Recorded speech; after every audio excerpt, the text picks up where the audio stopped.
Hi everyone, I'm one of the 5 youth ministers of YAHUWAH, and I want to make a short version of the videos I did on remarriage and divorce.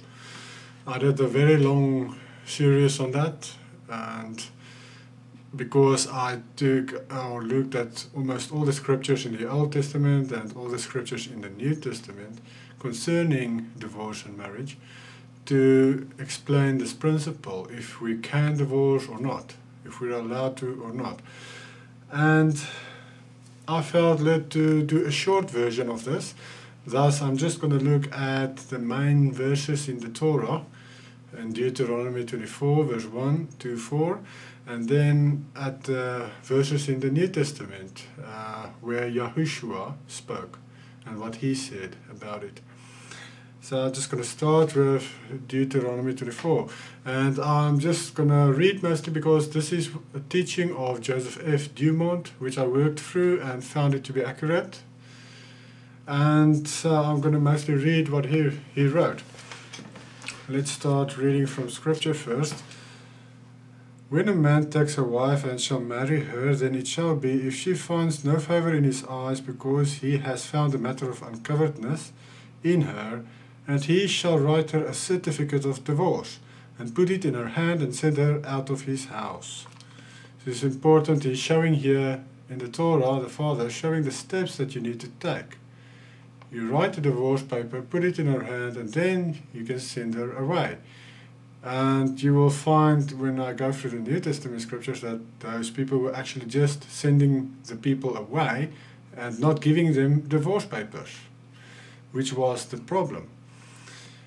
Verse 2, and if she left his house and went and became another man's wife, and the latter husband shall hate her, and write her a certificate of divorce, and put it in her hand, and send her out of his house, or when the latter husband dies who took her to be his wife, then her former husband who sent her away is not allowed to take her back to be his wife after she has been defiled, for that would be an abomination before Yahuwah.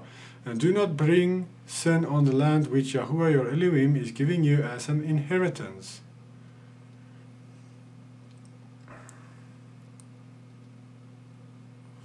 Alright, so it just says that if you're allowed to divorce, and if she married someone else, she cannot come back to her first husband.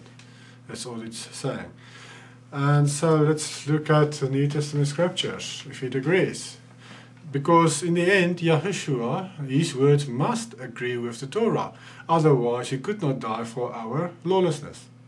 If he broke the law by his words or deeds, he could not die for our lawlessness. And there are a few mistakes in the translations of the New Testament, which were shown to be the case if you use the Shem Tov Hebrew Matthew, for instance, who rectified some of those mistakes. And if you just use the Greek Concordance Dictionary in some cases, you can also rectify some of these mistakes, especially the ones I'm going to look at tonight concerning marriage. This is very important because people believe the wrong things for many years now because they didn't know the truth, because their translations told a lie. So we're going to look at these verses now. The first and therefore the primary text in the New Testament covering divorce and remarriage is Matthew 5 verse 31 and 32, as this is the first complete discussion of this matter in the New Testament. It acts as a cornerstone by which all other scriptures must line up, just like Deuteronomy 24 1 to 4 in the Old Testament.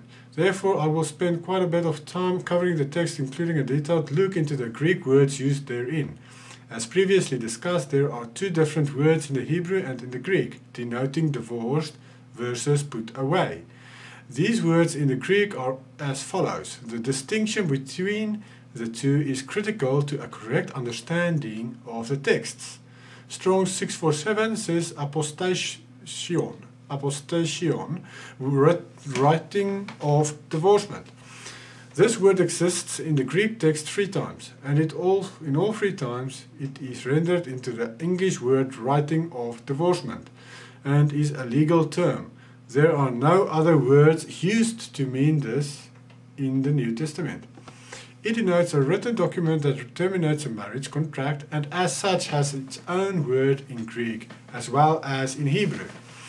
It is not the same word as apoluo, meaning put away.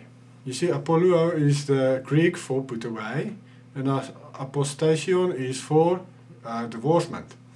These are two different words. That's important. If you're going to look at these verses, Yahushua said, look up those words, and you will find if there's a mistake, you can correct it.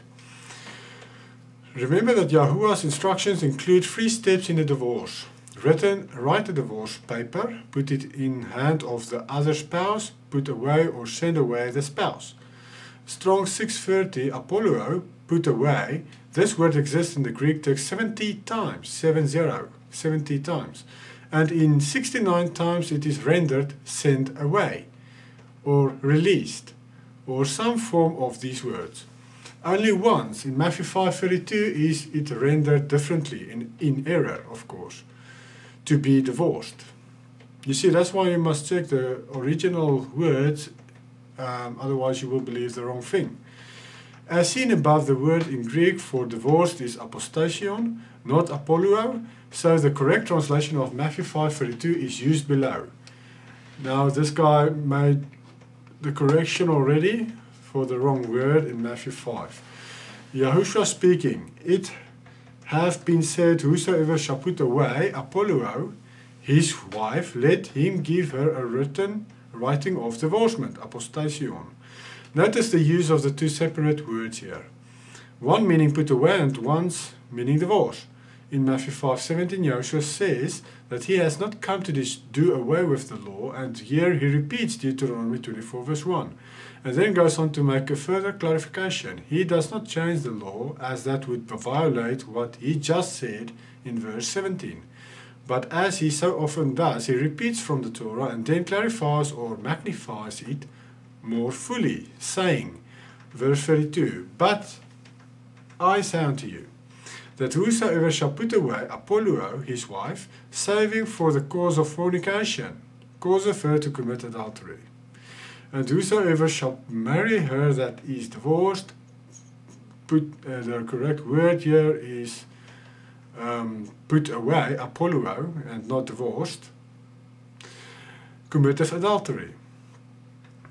Only the American Standard Version and the Scriptures, a Sacred Name version of the Bible, correctly translates the word apoluo here in the end of verse 32 as put away, which it most clearly is. And what a great difference this one word makes. According to Deuteronomy 24 verse 1, a man may marry a woman who has a written divorce, but he may not marry one who does not, but who has only been put away. Once the translation is corrected, it lines up perfectly with Deuteronomy 24. You see, it lines up perfectly with the Torah, the words Yahushua spoke, which it must, if you put the correction in of put away instead of divorce. And these verses that were twisted and changed confuse people to think that they are not allowed to divorce their spouse at all. And in a lot of cases, people got hurt and abused physically.